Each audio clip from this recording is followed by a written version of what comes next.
Om Swastiastu, Assalamualaikum warahmatullahi wabarakatuh. Shalom Namo Buddhaya, salam sejahtera bagi kita semua. Perkenalkan, nama saya Rizka Amelia Zaratunisa dengan NIM 19120111045. Di sini saya akan menyampaikan materi tentang rasional pengembangan kurikulum. Baik, ini adalah susunan materi yang akan saya bahas pada video kali ini. Yang pertama tentang rasional pengembangan kurikulum 2013. Kemudian yang kedua, tujuan kurikulum. Ketiga, kerangka dasar kurikulum 2013. Keempat, struktur kurikulum. Dan terakhir, evaluasi kurikulum. Langsung saja kita ke materinya. Yang pertama tentang rasional pengembangan kurikulum. Kurikulum sebagaimana yang ditegaskan dalam pasal 1 ayat 19 pada Undang-Undang Dasar Nomor 20 Tahun 2013 adalah seperangkat rencana dan pengaturan mengenai tujuan, isi, dan bahan pelajaran serta cara yang digunakan sebagai pedoman penyelenggaraan kegiatan pembelajaran untuk mencapai tujuan pendidikan tertentu. Pengembangan kurikulum 2013 merupakan langkah lanjutan pengembangan kurikulum berbasis kompetensi yang telah dirintis pada tahun 2004 dan KTSP 2006 yang mencakup kompetensi, sikap, pengetahuan, dan juga keterampilan secara terpadu. Oleh karena itu, pengembangan kurikulum perlu dilakukan karena adanya berbagai tantangan yang dihadapi, baik tantangan internal maupun tantangan eksternal. Kemudian yang pertama yaitu tantangan internal. Tantangan internal yaitu terkait dengan kondisi pendidikan yang dikaitkan dengan tujuan pendidikan yang mengacu kepada 8 standar nasional pendidikan, yaitu yang meliputi standar pengelolaan, standar biaya, standar sarana prasarana, standar pendidikan dan tenaga kependidikan, standar isi, standar proses, standar penilaian, dan standar kompetensi lulusan. Yang kedua ada tantangan eksternal.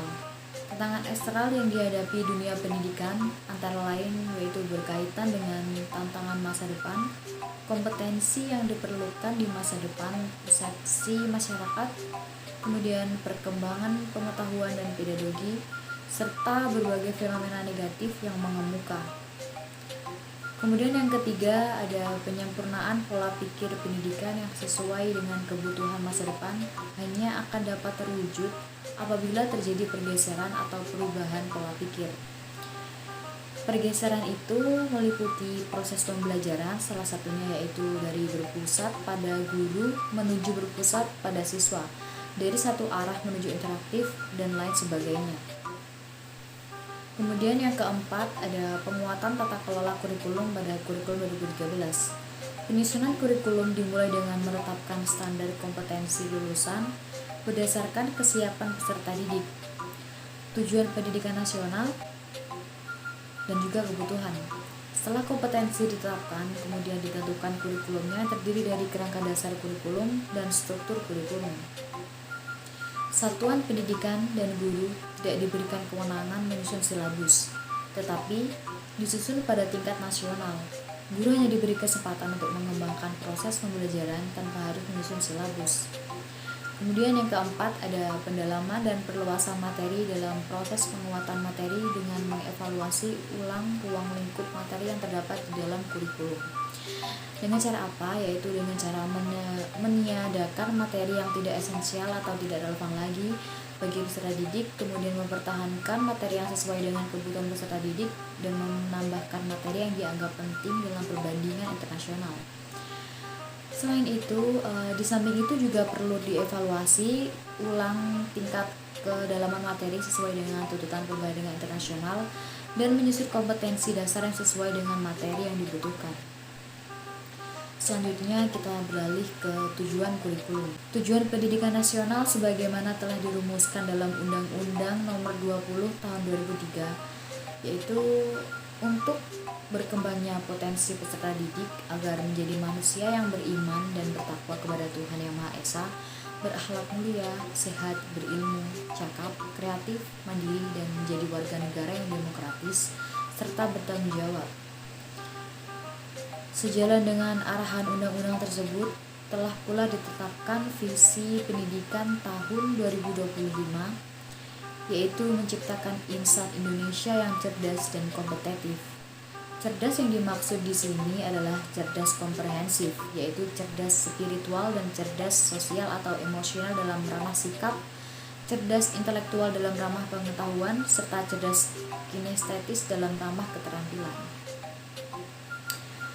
Dengan demikian, kurikulum 2013 adalah dirancang dengan tujuan untuk mempersiapkan insan Indonesia supaya memiliki kemampuan hidup sebagai pribadi dan warga negara yang beriman, produktif, kreatif, inovatif, dan efektif, serta mampu berkontribusi pada kehidupan bermasyarakat, berbangsa, bernegara, dan peradaban dunia. Kurikulum adalah instrumen pendidikan untuk dapat membawa insan Indonesia memiliki kompetensi sikap, pengetahuan, dan keterampilan sehingga dapat menjadi pribadi dan warga negara yang produktif, kreatif, inovatif, dan afektif. Selanjutnya ada kerangka dasar kurikulum. Apa itu kerangka dasar kurikulum? Lalu ada apa sajakah di dalam kerangka ini? Di dalam kurikulum ada kerangka dasar dan juga landasan kurikulum. Apa itu kerangka dasar? Kerangka dasar adalah pedoman yang digunakan untuk mengembangkan dokumen kurikulum, implementasi kurikulum, dan evaluasi kurikulum. Kerangka dasar juga digunakan sebagai pedoman untuk mengembangkan kurikulum tingkat nasional, daerah, dan juga KTSP. Untuk landasan kurikulum 2013, kurikulum 2013 dikembangkan berdasarkan ketentuan yuridis yang mewajibkan adanya pengembangan kurikulum baru, landasan filosofis, dan landasan empiris. Yang pertama yaitu landasan yuridis. Landasan yuridis merupakan ketentuan hukum yang dijadikan dasar pengembangan kurikulum dan yang mengharuskan adanya pengembangan kurikulum baru.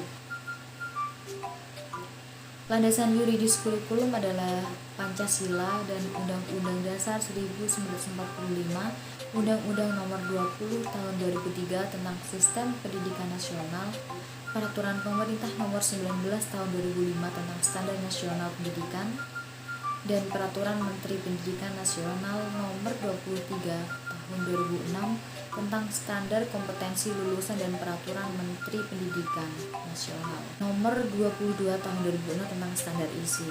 Kemudian yang kedua yaitu landasan teoritik. Landasan teoritik memberikan dasar-dasar teoritik pengembangan kurikulum sebagai dokumen dan proses pendidikan berdasarkan standar. Maksudnya di sini adalah pendidikan yang menetapkan standar nasional sebagai kualitas minimal warga negara untuk suatu jenjang pendidikan. Standar bukan kurikulum, dan kurikulum dikembangkan agar peserta didik mampu mencapai kualitas standar nasional atau di atasnya. Standar kualitas nasional dinyatakan sebagai standar kompetensi kelulusan. Standar kompetensi kelulusan ini mencakup sikap, pengetahuan, dan keterampilan. Selanjutnya, yang ketiga yaitu landasan filosofis. Landasan filosofis adalah landasan yang mengarahkan kurikulum kepada manusia apa yang dihasilkan kurikulum. Secara singkat, kurikulum adalah untuk membangun kehidupan masa kini dan masa akan datang bangsa yang dikembangkan dari warisan, nilai, dan prestasi bangsa di masa lalu, serta kemudian diwariskan serta dikembangkan untuk kehidupan masa depan. Ketiga, dimensi kehidupan bangsa, masa lalu, masa sekarang, masa yang akan datang menjadi landasan filosofis pengembangan kurikulum. Kemudian yang keempat yaitu landasan empiris. Landasan empiris memberikan arahan berdasarkan pelaksanaan kurikulum yang sedang berlaku di lapangan. Selanjutnya yaitu kita akan membahas tentang karakteristik kurikulum. Kurikulum 2013 adalah kurikulum yang berbasis kompetensi.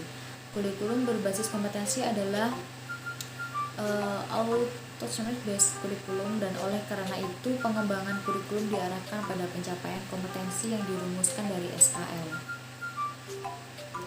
Demikian pula penilaian hasil belajar dan hasil kurikulum diukur dari pencapaian kompetensi.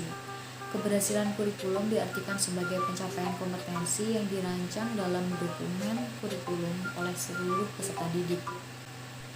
Kemudian ada struktur kurikulum.